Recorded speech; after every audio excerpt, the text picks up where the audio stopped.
Vous avez ça en vidéo? Ah, tu me dégoûtes!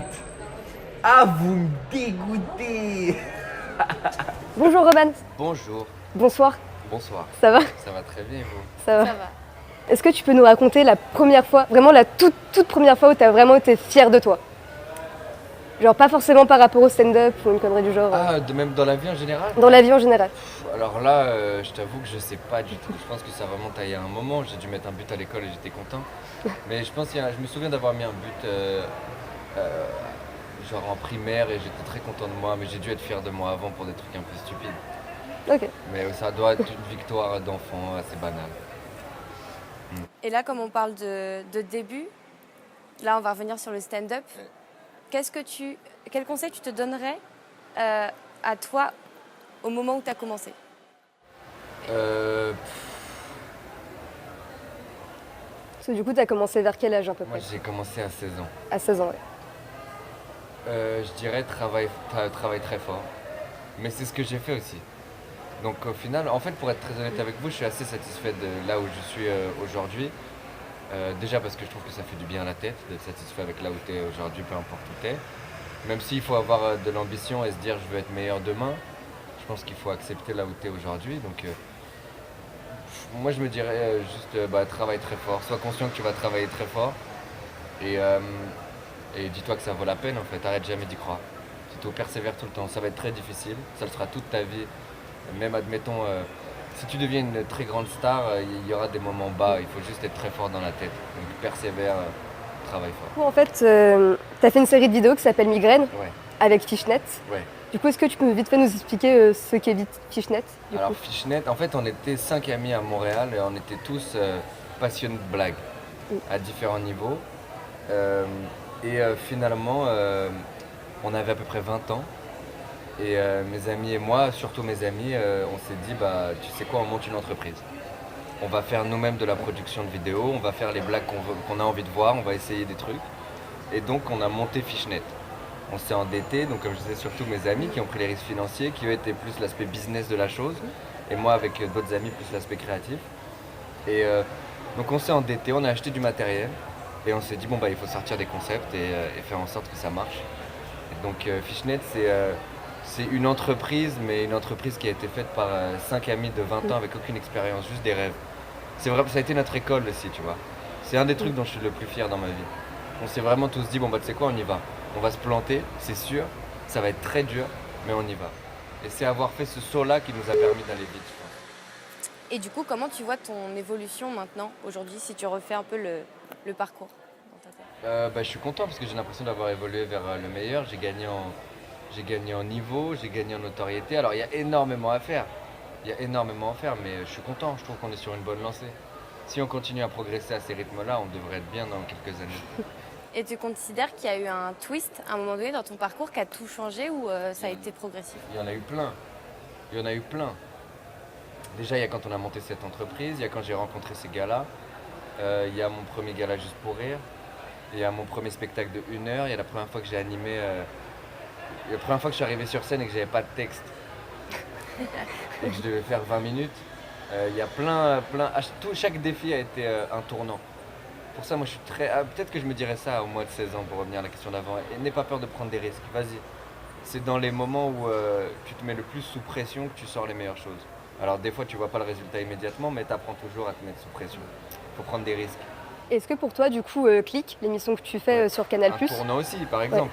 Ça fait partie des tournants à mort. Ouais, et tu t'es mis cette pression également pour Click ou pas du tout? ouais. J'essaie de me mettre cette pression surtout, sans me rendre malade.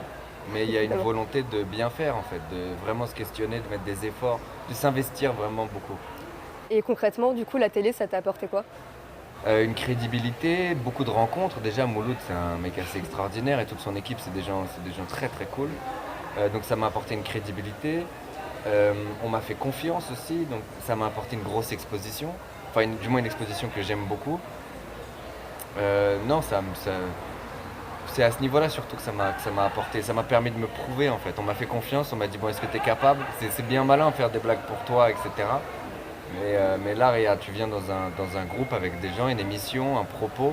Est-ce que tu es capable de t'y intégrer, de fournir chaque semaine quelque chose de surprenant, etc. Donc, Qui a un rapport avec l'actualité aussi. exactement, j'avais jamais vraiment écrit sur l'actualité, j'avais toujours refusé de le faire. Et donc j'ai trouvé le défi intéressant encore une fois, donc ça m'a appris à écrire différemment, ça m'a appris à... Vraiment, c'est beaucoup de choses très positives. À écrire dernière minute, bon ça j'ai appris à le faire il y a un moment, mais c'est bien d'avoir à le faire régulièrement. Des fois je suis le matin avant l'émission à 8h dans un café et j'ai pas toutes mes blagues, tu vois. Oui. Donc là il faut que j'apprenne mon truc, il faut que je l'écrive. Donc encore une fois c'est ça, ça m'a apporté beaucoup de pression positive, dans le sens où ça m'a poussé à travailler très fort et puis beaucoup d'expositions, de rencontres, Et donc tu travailles toujours comme ça en fait, un peu dans à la l'urgence. dernière minute, dans Ouais, dans l'urgence. l'urgence. Ouais, dans l'urgence, ouais. Je pense que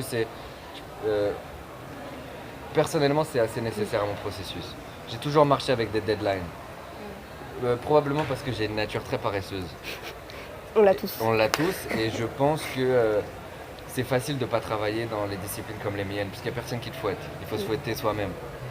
Et donc moi, ce que j'ai toujours fait, c'est que je me suis mis des choses que je me pensais à la limite d'être capable de faire. Mais je me mets le rendez-vous, j'ai pas le choix, il faut que je le fasse. Et donc là, je me mets une pression qui m'oblige à travailler. Et après, je suis content une fois que je l'ai fait, je réalise que j'ai progressé. J'ai toujours fait ça. Par exemple, mon premier 1 heure, ou la première fois que j'ai voulu monter sur scène dans ma vie, on me disait, tu sais, j'entendais plein de gens, un jour je vais monter sur scène, un jour je vais monter sur scène. Et même moi, je le disais beaucoup. Et un jour, je me suis dit, non, je peux pas toute ma vie me dire un jour je vais le faire. Faut que tu le fasses. Faut le faire. Donc je suis allé, j'ai trouvé un contact, on m'a dit tu peux jouer là, et j'ai dit bah super, mettez-moi une date dans 3 mois, et je me suis dit bon bah j'ai 3 mois pour écrire mon premier truc. Et j'ai fait ça après avec mon premier spectacle de 1 heure, je m'étais dit bon là j'ai 1 an pour écrire 1 heure. Puis après j'ai refait ça l'année d'après, puis je l'ai refait l'année d'après. Donc ça m'a fait écrire 3 heures en 3 ans, et ça m'a fait énormément progresser, et j'aurais pas autant progressé si je m'étais pas mis cette pression.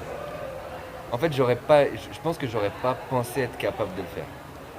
Et tu avais du soutien après dans ta famille ou c'était plus un métier qu'on voyait pas trop comme un vrai métier ou... J'ai eu énormément de soutien, ouais. Ouais. Alors on ne le voyait pas trop comme un vrai métier, plus ou moins. Mes parents avaient peur évidemment, ça fait peur à tous les parents. Mais ils m'ont beaucoup soutenu, ils m'ont dit écoute, si tu te donnes les moyens d'arriver là où tu veux, alors tu peux le faire. Mais ça fait partie du processus, tu dois leur prouver, tu dois leur donner confiance en toi, tu dois leur prouver que tu mérites leur confiance.